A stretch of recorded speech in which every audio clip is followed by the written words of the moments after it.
ሰላም ሰላም ጤና ይስጥልን ውድ የጋት ሚዲያ ቤተሰቦች እንደያላችሁበት ሀገር የሰዓት አቆጣጠር እንደምን አላችሁ እንደምን ቆያችሁኝ? ኢትዮጵያ ውስጥ ናችሁ ዝግጅት ለምትከታተሉ ውድ ቤተሰቦቼ እንደምን አመሻችሁ ማለት ፈልጋለሁኝ። ዕለተ ዓርብ ነሐሴ 22 2018 በኢትዮጵያ ዘመን አቆጣጠር ኦገስት 8 2026 በጎርጎሳውያን የዘመን ስሌት እንደ ቅደም ተከተል የጋት ዕለታዊ አጫጭር መረጃዎች ከዚህ እንደሚከተለው ወደ እናንተ አደርሳለሁ። ዘወትር እንደምታደርጉት ዝግጅቱን ላይክ አድርጋችሁ ጀምሩ። ሐሳብ አስተያየታችሁን አካፍሉ። በጋራ እንመማርበታለን፣ ክፍተቶችን እንለያለን።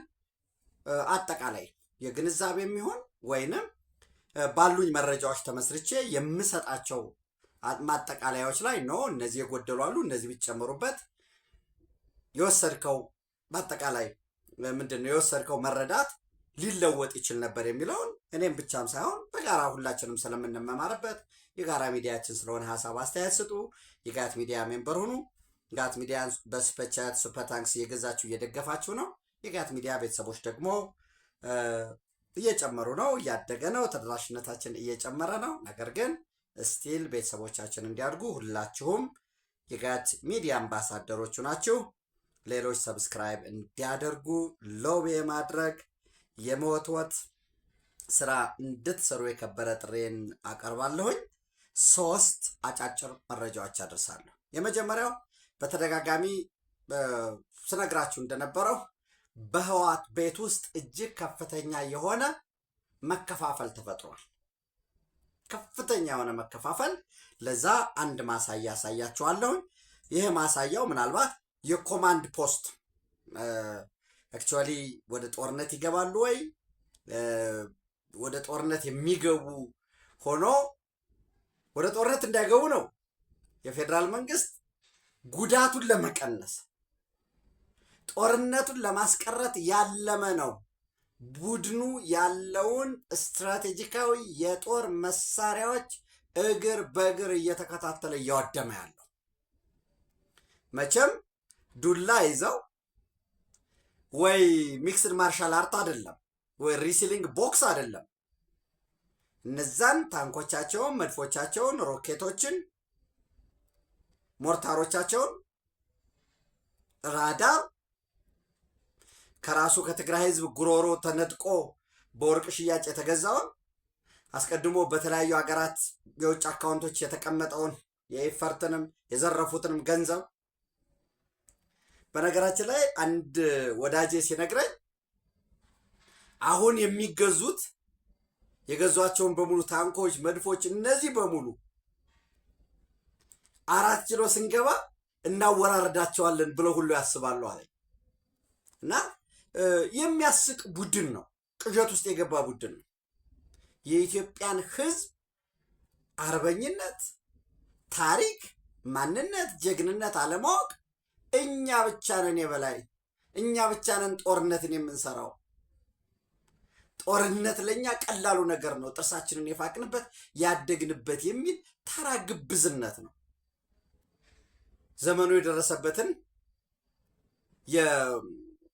የዲፌንስ ቴክኖሎጂ የጦርነት ቴክኖሎጂ በቅጡ ካለመገንዘብ ካለማወቅ እና እነኚህ ሰዎች የሆነ ወቅት የዛሬ ዓመት ወይ የሆነ ጊዜ የሰራልህን ድል ያመጣህበትን በዛ አግባብ ተከትለህ አሁንም በዚያው መንገድ ውጤት አመጣለሁኝ ለድል በቃለሁኝ ብሎ የማሰብ ቆሞ ቀረነት ውስጥ ያሉ ቡድን ነው እና ከዚህ አንጻር የህወሓት በውስጡ ትርምስ አለ። ያንን ትርምስ ግን አሁን ለጊዜው የጋብ አድርጎ የያዘው አዋጅ 366 2018 ነው። በነገራችን ላይ አብዮታዊ ዲሞክራሲም ስለሆነ ወይ ህወሓት ሞሮፍ የኮሚኒስት እና የሶሻሊስት ፓርቲ ቅይጥ ስለሆነ በውስጡ ሰፊ ክርክርን ይፈቅዳል ፓርቲው። በመርህ ደረጃ እንደው ከዚህ በፊት ያለውንም ዶክመንቶቻቸውን ስታዩ የተለየ ሐሳብ አለኝ ያለ ግለሰብ ወይንም ቡድንም ሊሆን ይችላል በፖሊት ቢሮ በዋና ስራ አስፈጻሚው በህወሓት ምክር ቤትም በተመሳሳይ በማዕከላዊ ኮሚቴ 45 አባላት በያዘው የህወሓት አጠቃላይ ጠቅላላ ጉባኤ አለ። ከጠቅላላ ጉባኤው ምክር ቤት ይመረጣል 180 አባላት ያሉት። ከዛ ከምክር ቤቱ ደግሞ ማዕከላዊ ኮሚቴ ተብሎ 45 አባላት ይመረጣሉ። ከዛው 45 አባላት ደግሞ እንደገና 9 አባላት የፖሊት ቢሮ ወይንም የፓርቲውን አጠቃላይ ፖሊሲ፣ ግንኙነት፣ ርዕዮተ ዓለም ኢንዲቴል የሚመሩ 9 አባላት ይመሰረታሉ ወይ ይመረጣሉ። ከነዚያ 9 አባላት ለምሳሌ አለመስማማት ላይ ከደረሱ ወደ ማዕከላዊ ኮሚቴ ይወስዱታል። ማዕከላዊ ኮሚቴው ካልተስማማ ወደ ምክር ቤቱ ይወስደዋል። ምክር ቤቱ ካልተስማማ ጠቅላላ ጉባኤውን ይጠራል ማለት ነው። እዚያ ውስጥ ግን ክርክር ይፈቀዳል። መወያየት፣ መከራከር፣ ዶክመንት ማቅረብ፣ አስረጆችን መጥቀስ ኦል ከነ ሊሚቴሽኑም ቢሆን ይፈቀዳል። ነገር ግን በአሁኑ ሰዓት ህወሓት ፍጹም እንደዚህ አይነት ነገር የለም። ደብረ ጽዮን የሆነ ሀሳብ ያመጣል፣ ሻዕቢያ አቅጣጫ ያስቀምጣል። ያ አቅጣጫ በህወሓትና በደብረ ጽዮንና በፈትለ ወርቅ በኩል ይቀርባል እና አሁን ደግሞ ነጥረው ህወሓት የኔ ሰዎች ያላቸው ነጥረው አስገብቷል።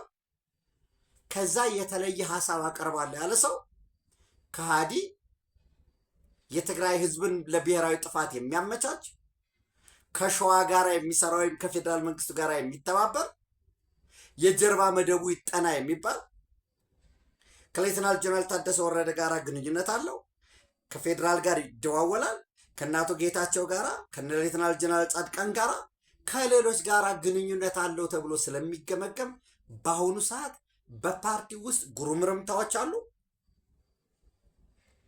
ለመውጣትም ወደ አጋጣሚ ፈልጎ በአፋር በኩል አድርጎ በጅቡቲ ለመውጣትም ወደ ፌዴራል መንግስትም ለመምጣት ወደ አዲስ አበባ ሌሎችንም አማራጮች እያዩ ነው፣ እየፈተሹ ነው ያሉት። በዚህ ውስጥ ምንድን ነው የሚለውን አጠቃላይ 9 አባላት በ2014 ታስታውሳላችሁ?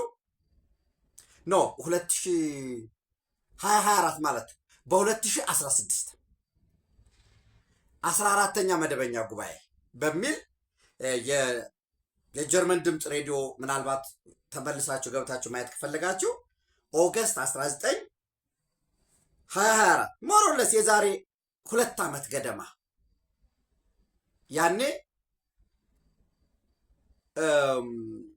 እና አቶ ጌታቸው የተባረሩበት ማለት ነው።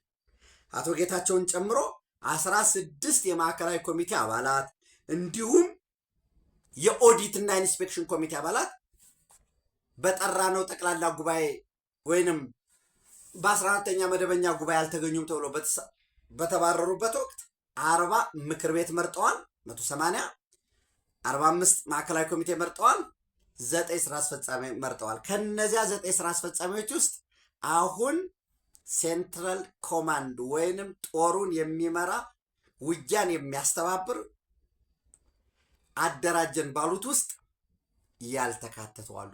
ለምንድን ነው ያልተካተቱ የሚለውን አስተማማኝ ያለኝን መረጃ ወደ እናንተ ነግራችኋለሁኝ ማለት ነው።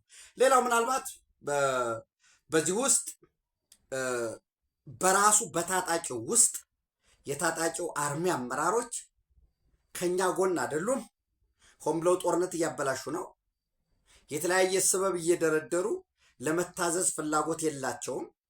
እኛ የምንሰጣቸውን አቅጣጫ ከመቀበል ይልቅ ወታደራዊ ቋንቋዎችና ማደናገሪያዎችን እየፈጠሩ ውጊያ እያበላሹ ነው፣ ውጊያ መቀበል አልፈለጉም የሚባሉ ሰዎች እየተንሳፈፉ ቦታው እነሱ በራሳቸው ነው፣ ሌሎች እየተሰገሰጉ ታማኞች እየተሰገሰጉ ወደ ጦርነት እንዲገቡ የመግፋት ፍላጎት አለ። እዚሁ ላይ የሻዕቢያን ቀጭን ትዕዛዝ እናያለን። ምናልባት የሱዳንን ጉዳይ በዚሁ ማጠቃለልም ስለምንችል የሱዳን መንግስት ከፍተኛ የሆነ በጣም ኖዚ አስቀያሚ የሆነ ጩኸት እያሰማ ነው ያለው። ምንድን ነው የሚለው? ይሄ በዓለም አቀፍ ሁኔታ ተረጋግጦ የአሜሪካ መንግስት በተለይ የአሜሪካ የፕሬዝደንቱ የአፍሪካና የመካከለኛው ወይም የአረብ ሀገራት ተወካይ ማሳድ ብሎስ አውግዟል። የሱዳን መከላከያ ኃይል ሱዳን አርሚ ፎርስ ባልቡርሃን የሚመራው የቻድን ሉዓላዊ ግዛት ጥሶ ገብቶ ከ75 ከ100 ኪሎ ሜትር ባለው ሉዓላዊ ግዛት ጥሶ ገብቶ ጥቃት ፈጽሟል። ጉዳት ደርሷል። በዚህ ጉዳት የደረሰው ቻድ የጦር መሳሪያ ያስተላለፈ ይሁን ዋቴበር ምንም ምክንያት አስፈላጊ አይደለም። ጦርነትን ወደ ቀጠናው የማድረግና የማስፋፋት ፍላጎት ነው። ከዚህ ታቀቡ የሚል መግለጫ አውጥቷል አሜሪካ ወይ ማሳድ ብሎስ። ያም ብቻም አይደለም፣ ከቻድ ፕሬዝዳንት ጋር ንግግር አለ። የቻድ መከላከያ ደግሞ አጸፋ ወስዳለሁኝ የሚል በቀይ መስመር ደረጃ ይሄ የመጨረሻ ዝግጅት ላይ ነው ያለው። ይሄ ሆኖ ግን የሱዳን መንግስት ምን እያለ ነው? ዩናይትድ አረብ ኤሚሬት የጦር መሳሪያ ሽያጭ እቀባ ሊጣል ይገባል። ዳርፉር ላይ ያለው አጠቃላይ በሀገር ደረጃ በሱዳን ደረጃ የጦር መሳሪያ ማዕቀብ መጣል አለበት። አትሮሲቲ የፈጸሙ ጦርነቱ እንዲስፋፋ የሚሰሩ በየትኛውም ወገን ያሉት በግለሰብ በቡድን ተጠያቂ መሆን መቻል አለበት የሚል ሰፊ ስራዎችን እየሰሩ ነው። ከአሜሪካ ጋር ንግግሮች አሉ። ከሳውዲ አረቢያ ጋር ንግግሮች አሉ። ከግብፅ ጋር እየተነጋገሩበት ነው። በዚህ ሂደት የሱዳን መንግስት ወይም አልቡርሃን ምንድን ነው እያለ ያለው? ባልተጣራ ሁኔታ እኔ ቻድ ላይ ገብቼ ጥቃት ባልፈጸምኩበት ሁኔታ ጥቃት እንደፈጸምኩ ተደርጎ ጫና እየተፈጠረብኝ ነው። ነገር ግን የኢትዮጵያ መንግስት ሉዓላዊ ግዛቴን ጥሶ ገብቶ ጥቃት አድርሶብኛል። ድንበር ጥሰው የገቡ የጥቃት ድሮኖችን መትቼ ጥያለሁኝ። ይሄ ለምን ከግምት ውስጥ ገብቶ ሊወገዝልኝ አይገባም ይላል። አሁን እንግዲህ ፓራዶክሱን እዩ። ቻድ ላይ መሰረት አልባ ክስ ነው ካለ ኢትዮጵያ ላይስ በምን አረጋግጦ ነው? አውግዙልኝ ከማለት በፊት ይጣራልኝ እንኳ ማለት አልቻለም። ምክንያቱም ከአልቡርሃን ጀርባ ሙስሊም ብራዘርሁድ አለ፣ ግብፅ አለ፣ ሻዕቢያ አለ። የከሰሩ ጸረ ኢትዮጵያ ኃይሎች ተሰብስበው በሙሉ ግጭቱ ቀጠናዊ መልክ እንዲይዝ የሚፈልጉ ኃይሎች አሉ። እኔ በዚህ ረገድ የኢትዮጵያ መንግስት እየተከተለ ያለው ዝምታ ራሱ የሱዳን ፖለቲከኞችን ግራ ያጋባ፣ በዓለም አቀፉ ማህበረሰብ ፊት ደግሞ ሞገስ ያስገኘልን ነው። ኢትዮጵያ እያለች ያለችው የኢትዮጵያ መንግስት በይፋ አቋሙን እያንጸባረቀ ያለው በተለያዩ የፖለቲካ መድረኮች በቀጠናዊም በአፍሪካ ህብረት ደረጃ በዓለም አቀፍ መድረኮችም ለሱዳን ችግር መፍትሄው በሱዳናውያን እጅ ነው። በግራም በቀኝም ያለ ጣልቃ ገብነት አያስፈልግም። ሱዳናውያን የፖለቲካ ኃይሎችን ማዕከል ያደረገ ድርድር፣ ውይይት፣ መመካከር ያስፈልጋል። የኢትዮጵያ ሚና ይህንን ከማመቻቸትና በዚህ ዙሪያ ላይ የጸና አቋሟን ከመግለጽ ባሻገር የየትኛውንም ሀገር ሉዓላዊ ጥሰን ጥቃት የምናደርስበት ሁኔታ የለም። ከዛ ባለፈ ወደፊት በራሱ ጊዜ የሚገለጽ ይሆናል። እንዳትረሱ፣ ሪከርድ አድርጋቸው ያዙ።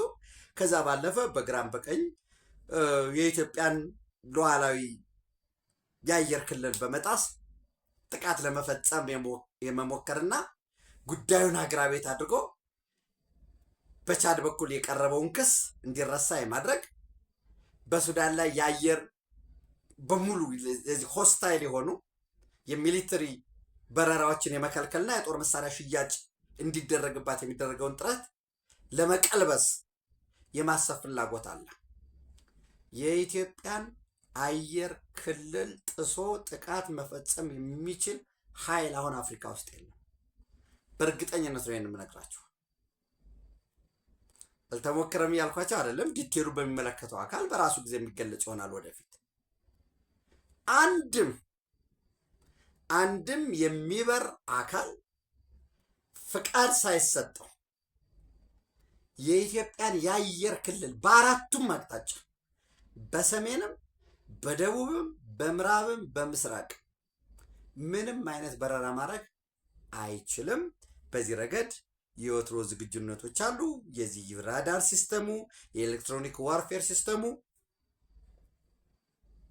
ያለው ቴክኖሎጂ ኢትዮጵያ ውስጥ የሁሉም አገራት ሚሊተሪ ቴክኖሎጂዎች እንደው ምን ብዬ ልንገራቸው? ለምሳሌ ሌድ ግልጽ አንድ መረጃ እንኳን ብሰጣቸው ሻዕቢያ ለምሳሌ የቤላሩስ ድሮኖች አሉት። ስትራቴጂክ ድሮኖች አሉት። ከቤላሩስ የገዛቸው ሬኮነሰንስ የቅኝት ድሮኖች አሉት። የሰርቬይ የሚያደርጉ ሰርቪላንስ የኢንቴሊጀንስ ድሮኖች አሉት። ከኢራን ያገኛቸው የካሚካዚ ዋን ዌይ አታክ ድሮኖች ወይም አጥፍቶ ጠፊ ድሮኖች አሉት። ሰው የኢራንን ይጠቀማል። ከግብፅ የአረብ ሚሊተሪ ዲፌንስ የአረብ ዲፌንስ ኮርፖሬሽን አረብ ሚሊተሪ ዲፌንስ የሚባል ያመረታቸው ድሮኖች አሉ ኤርትራ የሚጠቀምባቸው። ኢትዮጵያ ውስጥ እጅግ ኮምፕሊኬትድ ከሆነው የሆነ ቴክኖሎጂ ከታጠቁ ሀገራት ድሮኖች ጀምሮ እራሳችን ኢትዮጵያ ውስጥ በገፍ የሚመረት ጀስት በገፍ ለምሳሌ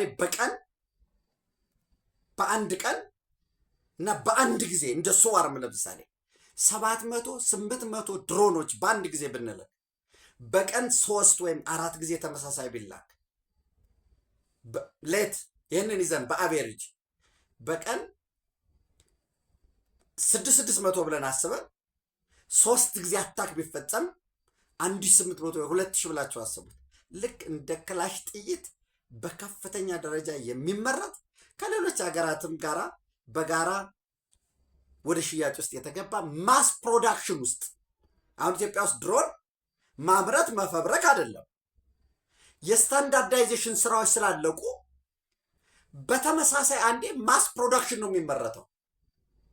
በቀን 1000፣ 2000፣ 3000 የምትፈልገውን ያህል የማምረት እና የሆነ አገር ወይ የቱርክን ወይ የዩኤን ወይ የቤላሩስን የአዘርባይጃንን ብትል የሁሉም አይነት ድሮኖች፣ ጸረ ድሮኖች እነዚህ ቴክኖሎጂ ያለው ሁኔታ ነው ያለው እና ያ ማለት ግን በምንም ታምር ጦርነት የሚመረጥ አይደለም ወዳጆች። ጦርነት ሰው ነው የሚበላው። የእውነት ሰው ነው የሚበላው። ጦርነት ንብረት ነው የሚያወድመው። ጦርነት ልጆችን ያለ እናት አባት ያስቀራል። አረጋውያንን ያለ ጧሪ ያስቀራል። ያለ ቀባሪ ያስቀራል። ሌላውን ተውት። ጦርነት በሚደረግበት ጊዜ ምርት ስለማይኖር የዱር አራዊት አዋፍት ሁሉ የሚጎዱበት ሁኔታ ነው ያለው። ወፎች እኮ የሆነን ገበሬው ከሚዘራው ከዛም ምንም መሳተፍ አለባቸው። ንብረት ነው የሚወድመው። ያንን ደግሞ ማስቀረት የሚቻለው ጦርነት አንድ ሰው ሊገባ የሚችለው ወደ ጦርነት ምን ሲሆን ነው?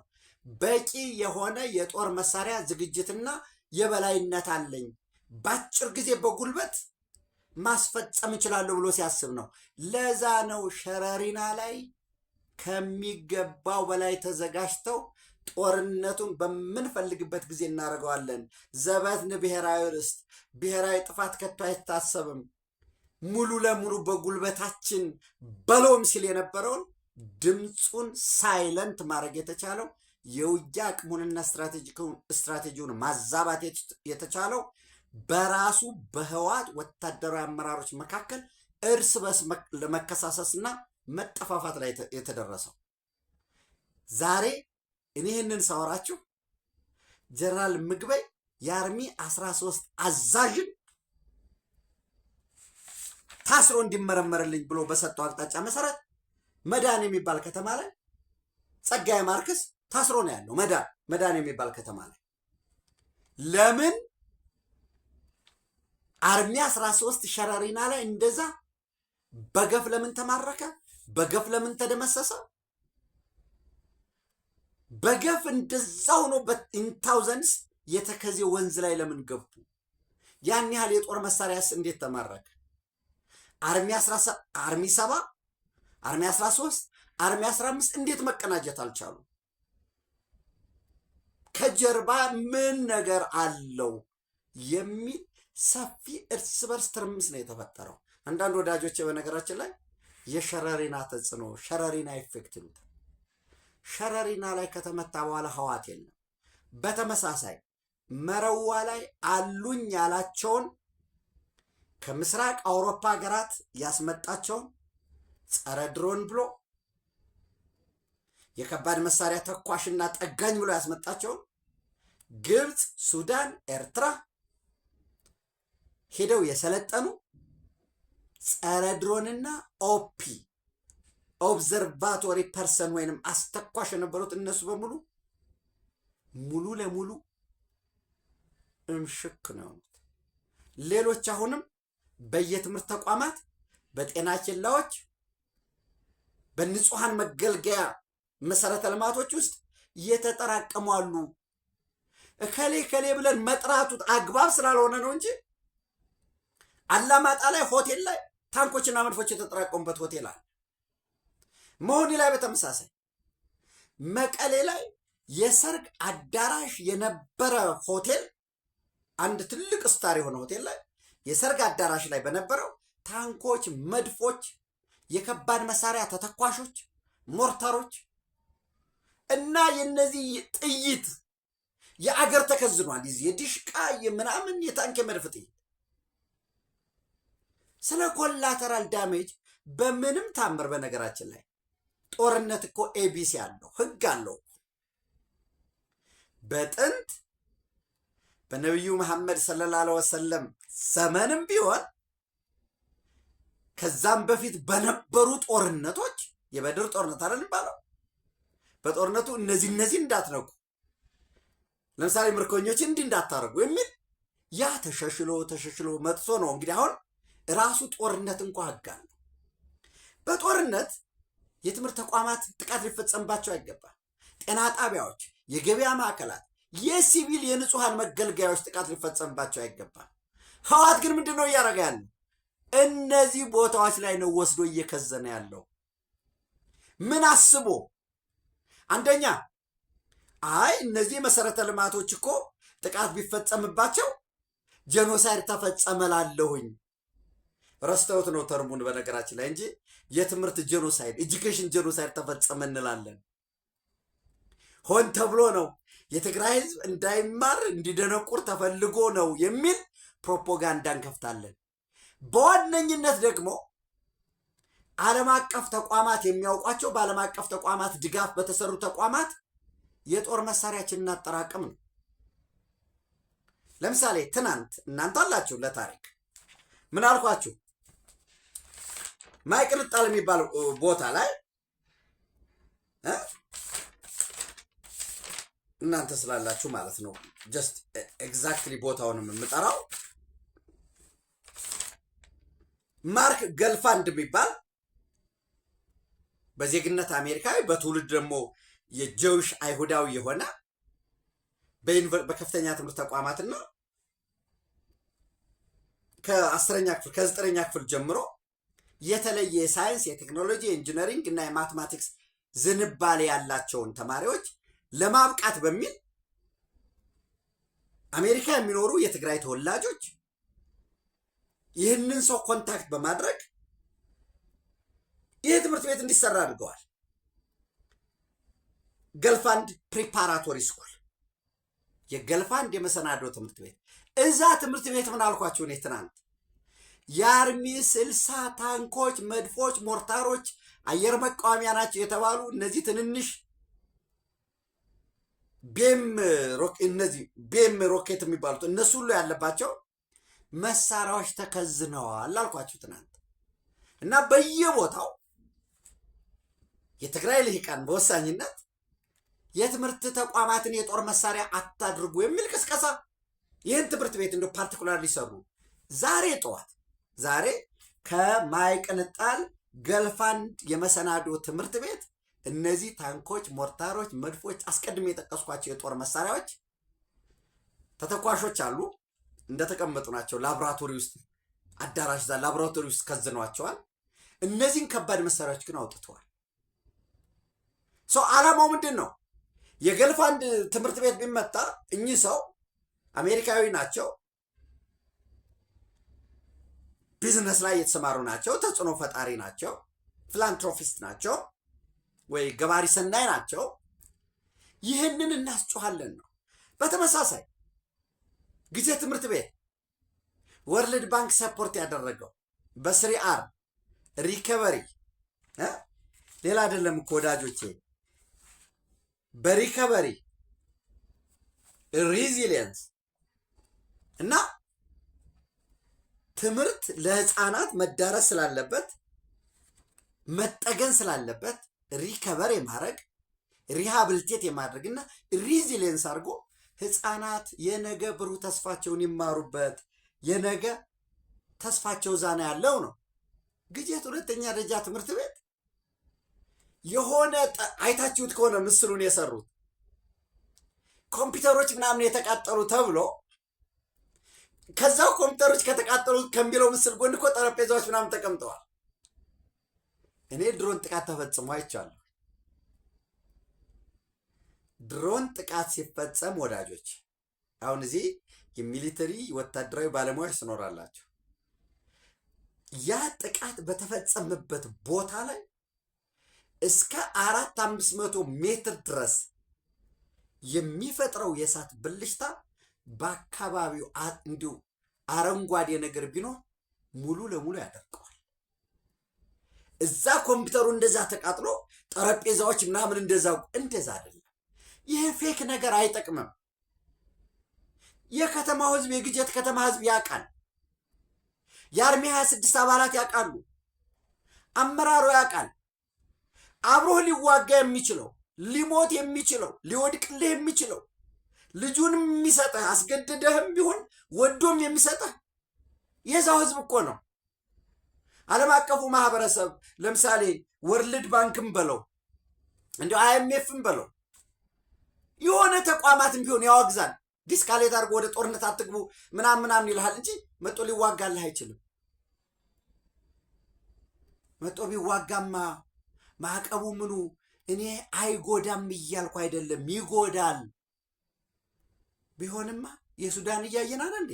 የጋዛን እያየን አይደለም? የየመን ሁቲን እያየን አይደለም? የኢራን ጉዳይ የለም? የሩሲያ ዩክሬን ጉዳይ የለም? በጦርነት የምንፈታው አንድም ነገር የለም። በፖለቲካ ድርድር ግን ማሸነፍ እንችላለን። ይህንን አምኖ ገብቶ ውጤት ማምጣት እየተቻለ የማጭበርበሩ ከውጭ የኢትዮጵያ ጠላቶችን የመማጸን ከውስጥ ያሉ እርስ በርስ ተደጋግፈው በራሳቸው መቆም የማይችሉ ለመደጋገፍ ሲሞክሩ ደግሞ እንደገና የበለጠ የሚወድቁ። ትናንት ኦነግ ሸኔ ጨፈጨፈኝ፣ የጉምዝ ታጣቂ ጨፈጨፈኝ፣ ህወሓት ህገ መንግስት ጽፎ ትርክት ጽፎ ተሳዳጅ አደረገኝ፣ ርስትና ማንነቴን ቀማኝ፣ ከብሔራዊ ኬኩ ከኢትዮጵያ ናሽናል ኬክ በፍትሃዊነት ጥቅም ከማግኘት በዘለለ በመልማት ጸጋዬ ልክ አልለማሁም። ይህንን የሚል የህዝብ ቁጥር ተቀንሷል፣ ጄኖሳይድ ተፈጽሞብኛል። ይህንን በሙሉ ጥያቄ ይዤ ወጣሁ ያለው ትብብር ከማን ጋር ፈጠርኩ አለ? ከጉምዝ ታጣቂ ጋር። ትብብር ከማን ጋር ፈጠርኩ አለ? ከኦነግ ሸኔ ጋር። ትብብር ከማን ጋር ፈጸምኩ? የመርገምት ሁሉ ምንጩ ህወሓት ነው። ከህወሓት ጋር መደራደር ከናዚ ጋር መደራደር ነው ሲሉ የነበሩት እሱ ተረስቶ ህወሓትን ሳኒታይዝ የማድረግ የማንጻት እንዲያው የለም ህወሓት ቅዱስ ነው። እንዲያውም አንዳንዶች እኛ ብቻችንን መቆም እንችላለን። አብረህም ለብቻ ምንም አታረግም። አብረህ ለመቆም ደግሞ ስትሞክር እንደገና የምትወድቅበት ከዛ ምን የሚታሰባል? ዝም ብሎ ሰፊ የሚዲያ ፕሮፓጋንዳ በማድረግና በማደናገር ለውጥ እናመጣለን የሚል እየተደናገረ ሰኞ ይመጣል፣ ከዛ ደግሞ ማክሰኞ ይመጣል፣ እንደገና አንድ ወር ይባላል፣ እንደገና ያ ይመጣል። ተስፋ አረግን በቃ ጨረስና ይባላል። በዚህ ክረምት እንጨርሰዋለን፣ እንደገና ክረምት ይሄዳል። ኦኬ 2019 ክረምት ደግሞ እንደገና ይጠበቃል። የ2019 ክረምትም ያልፋል። የ20 እየተባለ ጠብ የሚል ነገር አታረግም። የሽፍትነት ኑሮ ግን ትኖራል። ህዝብ ግን ታጎሳቁላል። ህወሓት እንዲህ ላረግ ነው፣ ይህ ሁሉ ላተራምስ ነው፣ ወዘተረፈ ሴንትራል ኮማንድ መሰረት ብላል። በጎን ምልጃ እየላከ ነው ያለው። ትናንትም ምልጃ እየላከ ነው፣ ዛሬም ምልጃ እየላከ ነው። ቢያንስ የፖለቲካል ኤሌመንት አለ። ሌላው ተኩስ በቃ ታንኩ እየተነዳ ያለ መድፍ ይዞ በዚህ ግባ ምናምን 4 ኪሎ ውስጥ ገባ ምናምን ቆሞ ቀርነ ድንቁርና። ዞሮ ዞሮ ጦርነትን ለማስቀረት ሰፋፊ እርምጃዎች እየተወሰዱ ነው ያሉት። ከዚህ ዝም ብሎ ትምህርት ቤቶች የአጽብሃ አንደኛ ደረጃ ትምህርት ቤት ወዘተረፈ ምናምን የሚለው ብዙ መጥቀስ አስፈላጊ አይደለም። ከባድ ስትራቴጂካዊ የጦር መሳሪያዎች ባሉበት ቦታ በተቻለ መጠን ኮላተራል ዳሜጅን ባስወገደ በቀነሰ መልኩ ጥቃቶች ተፈጽመዋል፣ ይፈጸማሉ፣ ተፈጻሚነታቸው ይቀጥላል። ለምን? ጦርነትን ለማስቀረት፣ ሙሉ ጦርነትን ለማስቀረት። ያ ሙሉ ጦርነት ዋጋ ስለሚያስከፍል ለማንን? የትግራይ ህዝብን፣ ወገናችንን፣ የኢትዮጵያ ህዝብን፣ የማደግ ተስፋችንን። ይሄ የእርስ በርስ ደግሞ ጦርነት አሰፍስፈው ውሻው ህዋት ሲቀደው ጅቦች ሌሎች ለመግባት የሚያደርጉትን ነገር በር ለመዝጋት ይሄንን ከባድ የጦር መሳሪያቸውን ስትራቴጂክ የጦር መሳሪያቸውን እየወደሙ አለ የሆነ ቦታ ላይ በከፍተኛ ቁጥር ያጠራቀሙበት ቦታ አለ። እሱ ሲጸዳ ከዛም በመለስ ማጥቃት እንፈጽማለን ካሉ መቀሌ ለመግባት 5 ሰዓት ብቻ በቂ ነው። ከዛ በመቀጠል ያለው ሌላው 3-4 ቀን ውስጥ የሚያልቅ ነው የሚሆነው። ሱዳንን ተስፋ የሚያደርገው ሻዕቢያን ተስፋ የሚያደርገው ሌላው እርስ በርስ በጋራ ለመሞቅ ሲሞክር የሚወድቅ በተናጥል ደግሞ ምንም ማድረግ የማይችል የግብፅን የሻዕቢያን አጀንዳ ይዘው ኢትዮጵያን ለማተራመስ የሚፈልጉ ኃይሎች አሉ። ዞሮ ዞሮ እንዳልኳችሁ የኢትዮጵያ መንግስት በሁሉም ረገድ ዝግጁነት አለው። በእያንዳንዱ ቀን ደግሞ ክፍተትህን እየለየ በጦርነት ስለምትፈተሽ እያጠቃ ስለሆነ ክፍተቶችን እየለየ ፕሬሲሽንህን እያስተካከል ትሄዳለህ ማለት ነው። ይህን ካልኳችሁ በኋላ ሱዳንን በተመለከተ የአፍሪካ ህብረት እያስጠነቀቀ ነው። የዩናይትድ አረብ ኤሚሬት ጠቅላላ ማዕቀብ እንዲጣል አሜሪካንም የሞቶት ራሳቸውን የመስራት አለ። የሱዳን የአዞ እንባ የትም የሚደርስ አይደለም። የኢትዮጵያ መንግስት እየተከተለ ያለው የዚህ አጠቃላይ እየተመራበት ያለው አግባብ ስለ እውነት ነው ነግራችሁ በጣም የሚያስደስት እንደ ሁኔታ ያ ጸጥ ትላለ ማለት ፐብሊካሊ ጸጥ ትላለ ማለት ሌሎችን ኮሚኒኬት አታደርግም ማለት አይደለም። ህዋቶች አሁን በጣም እየተሸወዱ ያሉት ትምህርት ቤት እንደዚህ ጥቃት ተፈጸመ እንደዚህ ሆነ ወዘተረፈ። ለምሳሌ ግጀት ላይ እንደዚህ ጥቃት ተፈጸመ፣ የወርልድ ባንክ የረዳን 35 ኮምፒውተር ጥቃት ተፈጸመበት ወይ አጽብሃ አንደኛ ደረጃ ትምህርት ቤት እንዲሆን ያለውን ቴክኖሎጂ ማየት ያስፈልጋል። ኤቭሪቲንግ ሪከርድድ ነው በሙሉ እዛ ያሉት የነበሩት የጦር መሳሪያዎች። ጥቃቱ ይፈጸማል። ጥቃቱ ከተፈጸመ በኋላ ሪል ኢሜጅ ፎቶ፣ ሪል ቪዲዮ፣ ምስል ያለበት ቢፎር አፍተር ይነሳል። እነዚያ ሁሉ በሙሉ አርካይቭ ይደረጋሉ። አርካይቭ የሚደረገው የሆነ አበበ ስለሚጠይቀኝ ከበደ ስለሚጠይቀኝ አይደለም። እውነት ኢንቨስቲጌት መደረግ ስላለበት ማወቅ ስላለበት ማለት ነው። ይህን ካልኩኝ በኋላ እንዳልኳችሁ በህዋት መካከል ከፍተኛ የሆነ ትርምስ አለ። ህዋት እንግዲህ ብዙ ያበቃለት ህዋት ሰሜን እዝን የተኮሰ ቀን እብሪቱ ሰሜን እዝን ተኩሶ ያኔ ለድል በቃንባቸው ያሉትን መንገዶች ተከትለው ከሁሉም ቦታ እየተንኮታኮተ ሲመለስ አብቅቶለት እስትንፋስ ግን አግኝቶ ነበር የፕሪቶሪያ የሰላም ስምምነት። ያን የፕሪቶሪያ የሰላም ስምምነትን እየተገበሩ የበለጠ እያበቁ እየተከራከሩ እየሰሩ መሄድ ይቻላል። በግራም በቀኝ የሚነሱ ጥያቄዎች ስላሉ እነዚያን ጥያቄዎች ለምሳሌ ተፈናቃዮች 6ኛ ዓመታቸው ኬንዳ ውስጥ ነው ያሉት። ነውር ነው። ንጋት ሚዲያ መጀመሪያም ቀረጻ ስንጀምር ኢትዮጵያዊ ኢትዮጵያ ውስጥ ይፈናቀል ዘንድ ተገቢ አይደለም ብለን ነው የጀመር።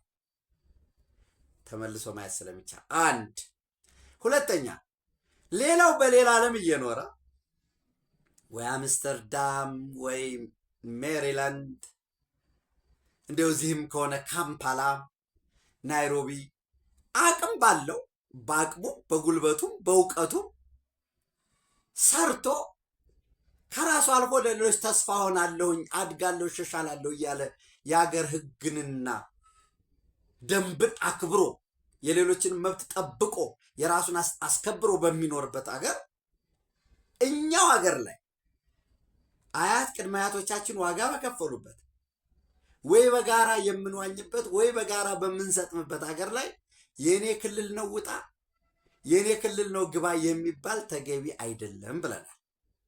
ሰው ከወልቃይት የተፈናቀሉ አሉ። ከከፍተኛ ትምህርት ተቋማት ሂደን እንዋጋለን ተመልሰን በድል እንመጣለን ብለው የሄዱ አሉ። ጓደኞች፣ ወዳጆቻችን ንግድ ጀምረው ንግዳቸውን ጥለው የሄዱ በድል ተመልሰን በቃ በደንጎላ ኮሎኔል ማራኪንን ወዘተረፈ የሚለው ሾቪኒዝሙ አሰስቷቸው የሄዱ ወገኖቻችን አሉ። እነሱ መመለስ አለባቸው። ይመለሱ። ስሙን ምዕራብ ትግራይ በለው፣ ወልቃይት በለው፣ አብርሃ ጅራ በለው፣ ዳንሻ በለው፣ ወፋር ግፍ በለው፣ ዋቴቨር ስም ስጠው፣ አገራቸው ነው፣ አገራችን ነው። ይምጡ፣ ይመለሱ። ሌሎች ጉዳዮች ግን አሉ። የፖለቲካ ጉዳዮች፣ አስተዳደሩ ይመለስ፣ ግዛት ወደኛ ይሁን፣ እነዚህ የሚሉ ጉዳዮች በፕሪቶሪያ ሰላም ስምምነት ኮንቴስትድ የሆኑት በህገ መንግስቱ አግባብ ይፈታሉ ከተባለ ህገ መንግስቱ እንዴት ነው የሚፈታቸው የሚለውን ቆሞ መነጋገር ነው። እነዚህን ወገኖቻችንን እዛ አስቀምጦ ኬንዳ ላይ በዛ ኬንዳ የተቀመጡትን ደግሞ ከሚሰጣቸው ጥራጥሬ ከምትሰጣቸው ትንሽ የካሽ ገንዘብ ለህዋት 50ኛ ዓመት አምጣይ ማለት ወርልድ ፉድ ፕሮግራም ነው ያለው፣ እኔ አይደለሁም። ዘይታቸውን የመቀነስ ከዛ ህጻጽ ላይ ተርበው ሞቱ። የእናቶች እንደዚህ ክረምቱ ላይ ኬንዳ እንዲሆኑ ጅብ ህፃናትን ውስጥ እንደዚህ አይነት የሚል የሰቬጅ ፖለቲክስ አይጠቅመንም፣ ይመለሱ ነው። ይህን ማድረግ እየተቻለ በእብሪት መልሰን በጉልበት ጦርነት እንከፍታለን አሉ። ያንን ወደፊት መራመድ የማይችሉበት በዛ ምክንያት ነው። በነገራችን ላይ በየግንባሮች አምጥተዋቸው የነበሩ ከባድ የጦር መሳሪያዎችን አሁን መልሰው በየአቅራቢያው ባሉ ከተሞች ውስጥ እየደበቁ ነው። የትግራይ ህዝብ በቃኝ ብሏል። የትግራይ ልሂቅ በቃኝ ብሏል። ቴክኖሎጂውም በቂ የሆነ የደህንነት፣ የስለላ፣ የክትትል፣ የመረጃ መሰብሰብ አቅም አለ። ሲግናል፣ እነዚህ ሁሉ ተባብረው ህዋት መፈናፈኛ አጥተዋል። ነገር ግን አሁንም ስቲል አንድ ያፍር ያለው በሚል በተለይ ሻዕቢያ ያስቀመጣቸው 6 ነጥቦች አሉ። 1 ጦርነት ጀምሩ ነው የሚለው ሻዕቢያ 24/7 በአስቸኳይ ጦርነት ጀምሩ። የህዋት የተወሰኑ ሰዎች ግን አይ እኛ ጦርነት ብንጀምር ሻዕቢያ ሊረዳን ዝግጁ ነው ወይ? የራሳችን የጦር መሳሪያ ከባድ የጦር መሳሪያ ለጥገና ሰጠንስ በልመና አይደል እየተመለሰልን ያለ? የቀሩስ አሉ አይደል? ለምሳሌ እስከ 300 እስከ 400 ኪሎ ሜትር የሚሄዱ እስከ 350 400 ድረስ የሚሄዱ ከኢትዮጵያ መከላከያ የሰሜን ምድብ ይወሰዳቸዋሉ ሻዕቢያ። እነሱን መልስልን ብሎት ነበር። እንዲህ አይነት ጥያቄ እንዳታቀርቡ ነው የተባሉት። ገንዘብ ግዥ ከፍለው ወርቅ ከፍለው የጦር መሳሪያ ተገዝቷል መጥቷል ብሎ ግብጾችም አምጥተናል ብለው የአርሚ 7 አመራሮች ካይሮ ድረስ ሂደው እና ጀነራል ፍሳ ሻዕቢያ ጋር ከደረሰ በኋላ ዛሬ ይሰጣቸዋል፣ ነገ ይሰጣቸዋል። በመከራ ነው እንደገና ተጨመረ እየከፈሉ ነው ያሉት።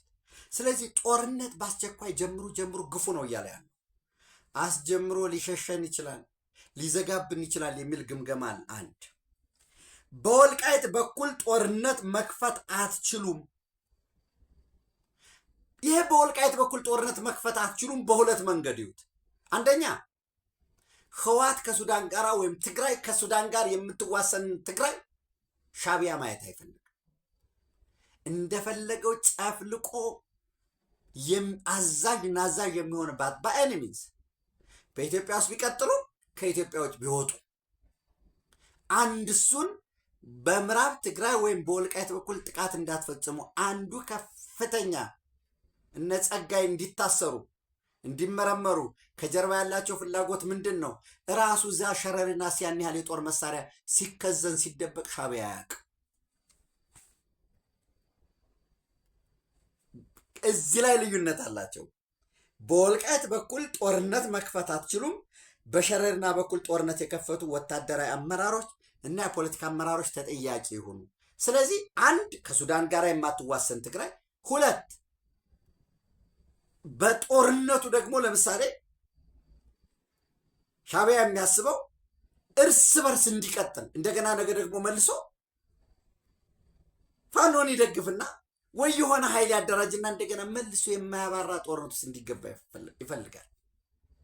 ይህንን አንዳርጋቸው እንደዚህ ተብሎ ነበር እኮ ከሻዕቢያ ጋር ምናምን ብሎ ሲናገር ለአማራ እንታገላለን ያሉ ሰዎች ናቸው አንዳርጋቸውን ጥንብርኩሱን እያወጡ ያሉት።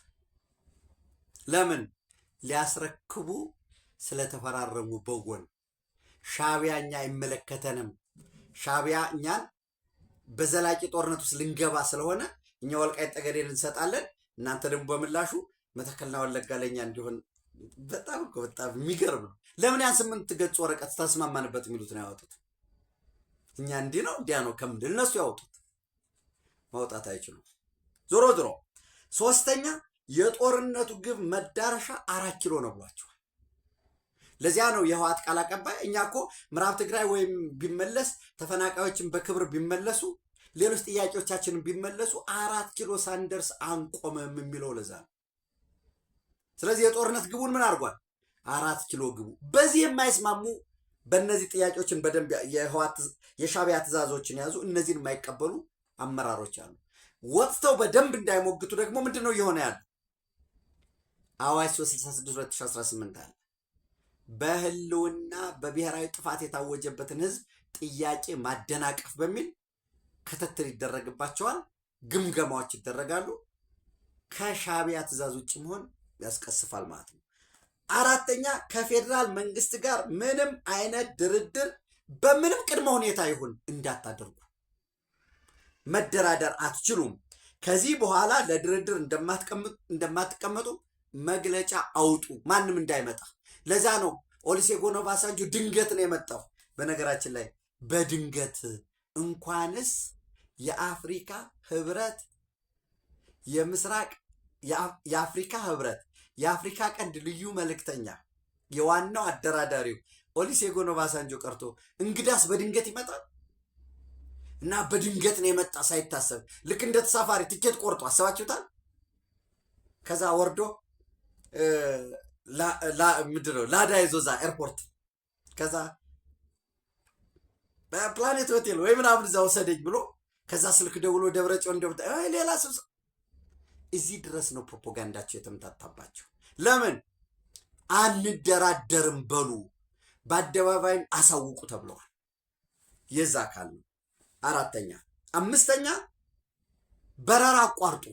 የኢትዮጵያ አየር መንገድ ወደ ትግራይ ክልል እንዳይበር በረራ አቋርጡ፣ ኔትወርክ ዝጉ፣ ከትግራይ ክልል በየትኛውም አቅጣጫ ያለ የትራንስፖርት ከልክሉ የሚል ትእዛዝ አለ። እና ታስታውሳላችሁ በዛራ ሚዲያ በኩል በነስጣሊን በኩል የኢትዮጵያ አየር መንገድ ከፊት ከኋላ ደግሞ የኢትዮጵያ አየር ኃይል የሆነ አንቶኖም መጥቶ ጥቃት ፈጽሞ ሄደ። አሁን ይሄ በዓለም ላይ አስቡ። ለምን? ምክንያት ፕሪቴክስት የማስቀመጥ ነው፣ ያ ፍላጎት ነው። ስድስተኛ የሻዕቢያ የቀጥታ ድጋፍ በጦርነቱ መሃል የሚሰጣችሁ ሆኖ የትኛውም አይነት የወርቅ ሽያጭ፣ የትኛውም አይነት የወጭና ገቢ ንግዳችሁን በኤርትራ በኩል አድርጉ። የፓስፖርት እና መሰል ጉዳዮች ደግሞ በልዩነት የሚስተናገዱ፣ ለምሳሌ ፓስፖርት $50,000 ተብሎ አስቀምጧል። ለተወሰኑ አመራሮች ወታደራዊ አመራርና ለነ ደብረጽዮን ለነ ፈትለወርቅ ቅርበት ያላቸው ወደ 2000 ገደማ ቢሆን ፓስፖርት የኤርትራ ፓስፖርት መጥቶ ታድሏቸዋል። $50,000 እየተከፈለ እና የሂሳብ አካውንት በዶላር ክፈቱ ተብለዋል ህወሓት። ከዛ አካውንት እየተቀነሰ የጦር መሳሪያ ሌሎች ግዢዎች የሚፈጸምበት በሚል በእነዚህ ዙሪያ ላይ አለመስማማት አለ። ትናንት አይደለም ከሳምንት በፊት ነው ላውንች ያደረጉት። ኤርትራ ሂደው ነበር ደብረጽዮንና ፈትለወርቅ። አጠቃላይ ግምገማ አድርገው ታስታውሳላችሁ። ኦገስት 1924 የጀርመን ሬዲዮ ይዞ የወጣውና ኦፊሻልም ኮሚኒኬት ያደረጉት 9 ስራ አስፈጻሚ አባላት ወይም የፖሊት ቢሮ በሶሻሊስትና የኮሚኒስት ፓርቲዎች ብለው የሚጠሩት የከፍተኛው የፓርቲው ከማዕከላዊ ኮሚቴ የሚመረጥ የፓርቲውን ፖሊሲ አቅጣጫ የዕለት ከዕለት አጠቃላይ የሚወስን ነው። ይሄ ፖሊት ቢሮ ትልቁ ስልጣን ምንድን ነው? ወሳኝ አካል ከሱ በዚህ የፖሊት ቢሮ አግባባ ካለ ወደ ማዕከላዊ ኮሚቴ ወስደዋል። ስራ አስፈጻሚ ካልተስማማ ፖሊት ቢሮ ማዕከላዊ ኮሚቴው ካልተስማማ ልዩነት ከተፈጠረ ወደ ምክር ቤት ይሄዳል። ምክር ቤቱ ካልተስማማ ወደ ጠቅላላ ጉባኤ ይሄዳል። ነገር ግን ዶክተር ደብረጽዮን ገብረ ሚካኤል አቶ አማኑኤል አሰፋ የህወሓት ቃል አቀባይ የነበረ ነው አስቀድሞ። ከዛ ምን አደረጉት? አማኑኤል አሰፋን ከህወሓት ቃል አቀባይነት የፓርቲው ምክትል ሊቀመንበርና የስራ አስፈጻሚ አባል አደረጉት።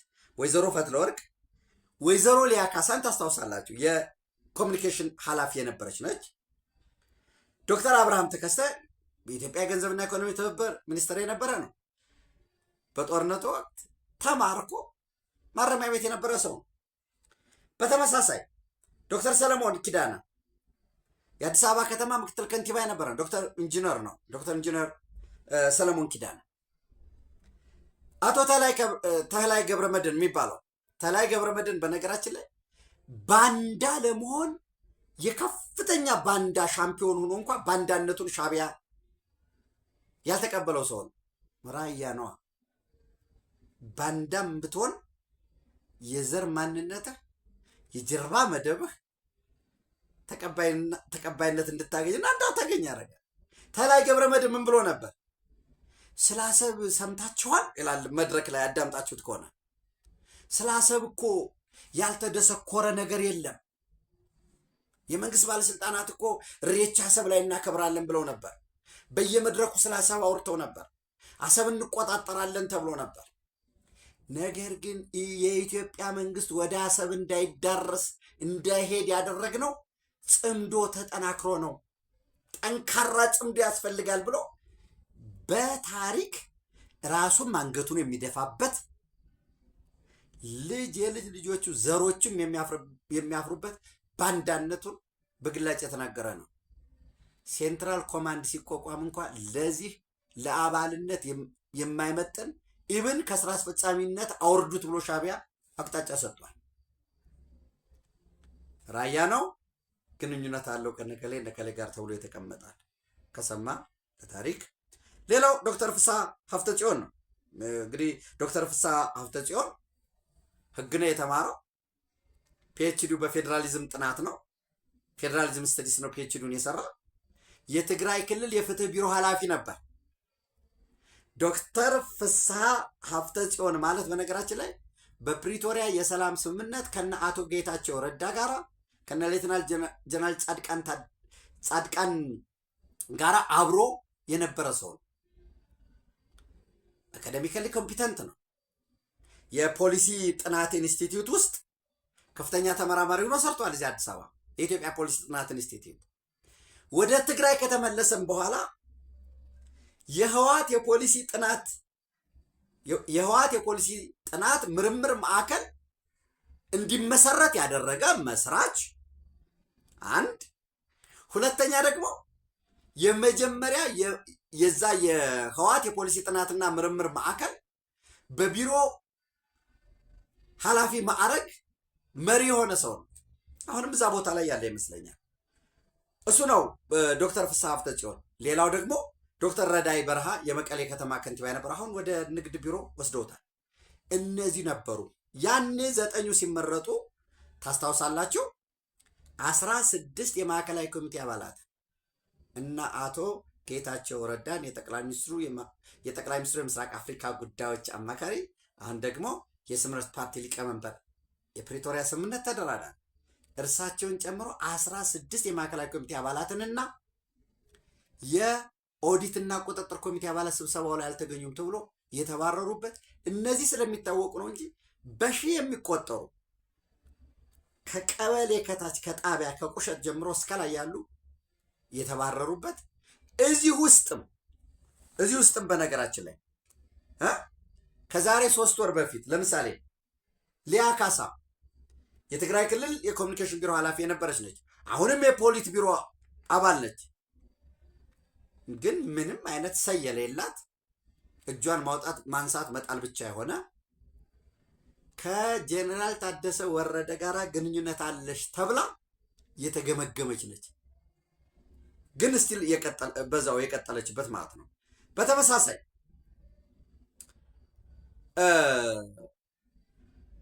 ዶክተር ሰለሞን ኪዳነ በሱ ቦታ የግድ በሱ ቦታ እያልኳቸው አይደል። ዶክተር ሰለሞን ኪዳነና ዶክተር ፍስሐ ሀብተጽዮን እነዚህ ተነስተው ዶክተር ሰለሞን ኪዳነና ዶክተር ፍስሐ ሀብተጽዮን ተነስተው በእነሱ ቦታ ማን ተተካ? ዶክተር ኪሮስ ጉሽ አሁን ትምህርት ቢሮ ኃላፊ ሆኖ ትምህርት ቤቶች እንዲሆኑ ጥቃት ተፈጸመባቸው ዘተረፈ የሚል ዝባዝንኬ መግለጫ ያወጣል። የትምህርት ተቋማት የትኛውም ተፋላሚ ኃይል የትምህርት ተቋማትን መጠቀም የለበትም ብሎ ለምን ለህዋትስ መግለጫ ያወጣል? ቢያንስ እንኳን ለሞራሉ ለታሪኩ። እንግዲህ ዶክተር ኪሮስ ጉሽ 2 ደሞዝ ነው የሚበላው በሚል ሰመራ ዩኒቨርሲቲ አስተምሯል። ባህር ዳር ዩኒቨርሲቲም ፒኤችዲ ጀምሮ ነበር ወይ ጨርሷል ይመስለኛል ባህር ዳር ዩኒቨርሲቲ። ከዛ አክሱም ዩኒቨርሲቲ ነው የነበር አክሱም ወይ አዲግራት። ከዛ ነው ወደ መቀሌ የመጣው። ከዛ የዚህ የመቀሌ ዩኒቨርሲቲ ላይ ሆስት እንዲያደርገው ጥያቄ ጠይቆ በጣም ኮምፕሊኬትድ የሆነ ጉዳይ አለው ከ3 ተቋም ደሞዝ በልተሃል በሚል ትምህርት ሚኒስተር ሁሉ ደብዳቤ የጻፈበት ሰው ነው። ሆምቤዝ መቀሌ ዩኒቨርሲቲ ሰጥቶት ከነዛ በጣም ብዙ ይሄ ሰው ትምህርት ቢሮ ኃላፊ ነው። ዘን በዶክተር ፍስሐ ሀብተጽዮን በሱ ቦታ የግድ እያልኳቸው አይደለም አቶ ተወልደ ገብረ ጻድቃን የሚባለው በአዲስ አበባ የህወሓት ተጠሪ ጽህፈት ቤቱን እድሜ ልኩን የኖረ አንዳንድ ወዳጆች ጋር እያወራሁ እየጠየቋቸው ነበር። ታዛዥ እንደወረደ ትዕዛዝ የሚቀበል መለላቅ ብቻ ሳይሆን እሱ የተተካበት ሁኔታ አለ ማለት ነው። ዘን ከነዚህ ውስጥ ምንድን ነው ያደረጉ? ዶክተር ደብረጽዮን ገብረ ሚካኤል ሰብሳቢ። በነገራችን ላይ ህወሓት ምንድን ነው ስንል ነው የኖር ነው የቤተሰብ ፓርቲ ነው ስንል ኖረናል። አይ አንዳንድ ሰዎች ይሄ ነገር እኮ እንደው ሄዶ ዘር ነው የዘር ጉዳይ ነው ወዘተረፈ ይላሉ። ህወሓት የቤተሰብ ፓርቲ ነው። የአንድ ጥገኛ ቡድን ኤግዚስተንስን ለማረጋገጥ የተሰባሰቡበት የማፊያ ቡድን ነው። የዶክተር ደብረጽዮን ገብረ ሚካኤል ወይ የነዚህ የአድዋ ቡድን የስብሐት ነጋ ቡድን ኢኮኖሚውንም ንግዱንም ውጭ ጉዳይ ላይም ቴክኖክራትም የፖለቲካ ልሂቅም እንዲሆን በጀት ተመድቦ መዋቅር ተዘርግቶ የተሰራበት ነው። ሌላው ሊሞት ሊወድቅ ሊዋረድ ማጎንበስ እስከቻለ ደግሞ ሊጠቀም ተቀጣሪ ነው እና እንግዲህ የእናንተን መልከታም ብሰማ ደስ ይለኛል። ግን አንዳንድ ወዳጆች ምንድን ነው የሚሉኝ የሻዕቢያ ሰዎች የበለጠ ለትግራይ ይጨነቃሉ፣ ወገናቸው የትግራይ ስለሆነ ዘራቸው። የህወሓት ሰዎች ደግሞ የበለጠ ለኤርትራ ይጨነቃሉ፣ ዘራቸው ኤርትራ ስለሚመዘዝ በሚል ያስቀምጡታል። እሱን እንግዲህ ወደፊትም በደንብ ማየት ያስፈልጋል። ዞሮ ዶክተር ደብረጽዮን ገብረ ሚካኤል የአድዋ ሰው ነው። አድዋ ሰብሳቢ ነው። ፈትለወርቅ ገብረ እግዚአብሔር አድዋ። ዶክተር አብርሃም ተከስተ አድዋ በአንድ ጎኑ ኤርትራ ነው፣ አባል ነው። አማኑኤል አሰፋ አጋመ ነው፣ በአንድ ወገኑ ኤርትራ ነው። አቶ ጌታቸው አሰፋ አድዋ ነው። አንዳንድ ወዳጆቼ እንድርታም አለበት፣ እንዲያውም እኮ በአባቱ በኩል አማራ ነው የሚመዘዝ ነገሮች አሉ። ጀነራል ፍስሐ ኪዳኑ አድዋ ጀነራል ኃይለ ሥላሴ ግርማይ አድዋ፣ ጀነራል ምግበይ ኃይለ ሽረ አድዋ፣ ጀነራል ብርሃነ ነጋሽ አድዋ፣ ጀነራል ክንፈ ዳኘው አድዋ። አጠቃላይ በዞን እንስራው ከተባለ ወዳጆቻችን የሰሩትን ነው የምነግራችሁ። አድዋ 81.8% የስብሐት ዳይናስቲ። እነዚህ ደግሞ ደብረጽዮን ፈትለወርቅ አብርሃም ምናምን ስትሉ የስብሐት ነጋን እህት ያገባ ወይ የእህት ልጅ ወይ የወንድም ልጅ እየተጠላለፈ ነው። ከዚህ በፊት ሰርተን እዚህ ቤት አቅርቤዋለሁ። ማን ከማን ጋር የተጋባ ነው የሚለው ይሄ አጠቃላይ ኒውክሌር ፋሚሊው የስብሐት ነጋ ነው። እህት፣ ወንድም፣ የእህት ልጅ፣ የወንድም ልጅ። አንዳንዶች በነገራችን ላይ ከህወሓት ወጠናል የሚያሉ እዛው ቤተሰብ የተጋቧል። የፊውደል ሴንቲሜንት ያለው ግን ሪቮሉሽነሪ ነን አብዮታዊ ነን ብሎ የሚጠራ አድዋ 81.8%፣ ሽረ 9.09%፣ አክሱም 0፣ ራያ 0፣ ወልቃይት 0፣ አጋመ 9.09%፣ እንድርታ 0፣ ተንቤን 0። ትምህርት ቤቱ እንደዚህ ሆነ ምናምን የተባለው ክልታውላሎ 0። ስለዚህ ይሄ ቡድን ህወሓት የስብሐት ነጋ ዳይናስቲ ነው። ፊውደሊዝም ነው። የአንድ ቤተሰብ ቡድን ነው። ይሄ ቤተሰብ ከዚህ ቡድን ከሆነ ሻዕቢያን በማረካቸው ወቅት በጦርነት ወቅት የዚህን ፋሚሊ ሊንክ ያለውን አይነካም። ሌላውንስ አስወግዷል። እንዲፈቱ እንግዲህ ብዙ ስብሐት ነጋ እንዲፈታ ፍቱት የሚል ጥያቄ ከሻዕቢያ በኩል ቀርቧል እና አስደንጋጭ ነበር ምናምን የሚባል ይቀርባል። ሻዕቢያ እንዴት እንደዛ ነው ነገሮች ስታስቡት ውስብስብ ስለሆነ ማለት ነው። ይሄ ቡድን ሌተናል ጀነራል ፍስሐ ኪዳኑ ፍስሐ ማንጁስ የትግራይ ክልል ጸጥታ ቢሮ ኃላፊ የነበረ በዚህ ቡድን ተገምግሞ የሰራዊቱ መሪ እንዲሆን የተደረገ ነገር ግን ለስሙ ሲምቦሊክ ነው እንጂ ሎጂስቲክስ ላይ ግዥ ላይ የማያዝዝ ሲምቦሊክ የሆነ የተቀመጠ አለ። ከውስጡ ግዥን፣ ሰራዊት ማዘዝን፣ የጸጥታ ጉዳይ መወሰን ደግሞ ለሌሎች የተሰጠ በታጣቂው በህወሓት ታጣቂ ከፍተኛ አመራር መካከል ያለውን ክፍፍል በተመለከተ የደረሰኝ መረጃ አለ። እሱን የበለጠ አጥርቼ ወደ እናንተ አደርሳለሁ። ጀስት ፕሮሚስ ነው። ብርጋዴር ጀነራል ኃይለ ሥላሴ ግርማይ ወዲም በይታይ እንግዲህ ብርጋዴር ጀነራል ኃይለ ሥላሴ ግርማይ አስቀድሞ የሰራዊቱ አዛዥ ወይም መሪ ሲባል የነበረ ነው። አጠቃላይ ሰብሳቢው ሰራዊቱን በተመለከተ ሰብሳቢው ሌተናል ጀነራል ታደሰ ወረደ ሆኖ የሰራዊቱ መሪ የሚባለው ደግሞ ጀነራል ኃይለ ሥላሴ ግርማይ ወይም ወዲም እምበይታይ ነው።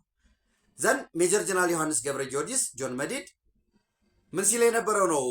ሜጀር ጀነራል ዮሐንስ ገብረ ጊዮርጊስ ሉዓላዊነታችንን እናስመልሳለን፣ እንገነጠላለን፣ እንዲያው ልክ እንደ ሜጀር ጀነራል ብርሃነ ነጋሽ ወይም ወዲ መድህን የሚባለው ጽምዶን የሚቃወሙት ተለላጮች ናቸው፣ ከሸዋ ጋር የሚሰሩ ናቸው፣ ልክ ኢትዮጵያን ሸዋ ብሎ። በተመሳሳይ ሜጀር ጀነራል ክንፈ ዳኘው ትግራይ ከዚህ በኋላ ከሸዋ ስንዴ አትለምንም ትገነጠላለች ሲል የነበረው ሜቴክ ማለት ነው፣ ዘራፊው እና በምረት የተለቀቀ ሰው። እነኚህ ናቸው እንግዲህ የሻዕቢያን አቅጣጫ ተቀብለው ኮማንድ ፖስት የመሰረቱት። ከሳምንት ምናምን በፊት ነው የተመሰረተው።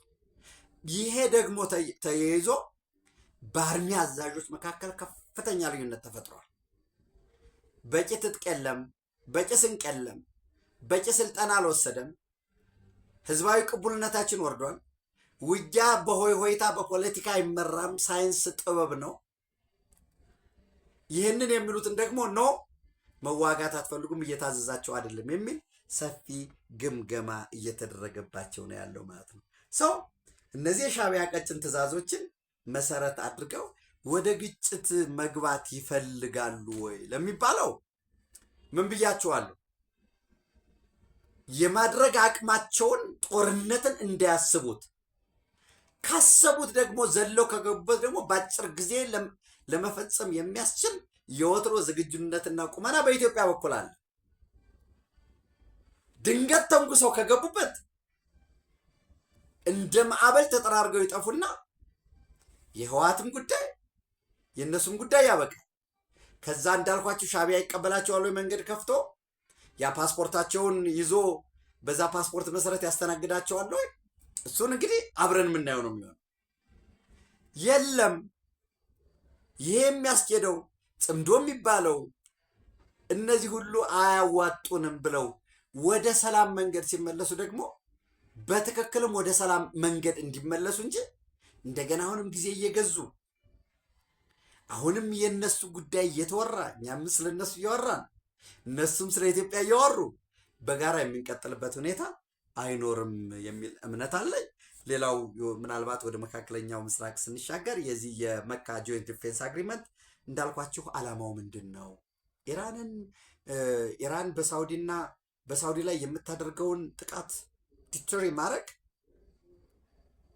ወይንስ ሌላ አዲስ የሱኒ ሙስሊም ኔቶ ፓወርን ማረጋገጥ ነው የሚል ብዙ ክርክሮች አሉ ነው። አንዳንዶች ዋናው ዓላማው እስራኤልን ዲተር ማድረግ ነው፣ የአብርሃም አኮርድን መግታት ነው የሚሉ አሉ።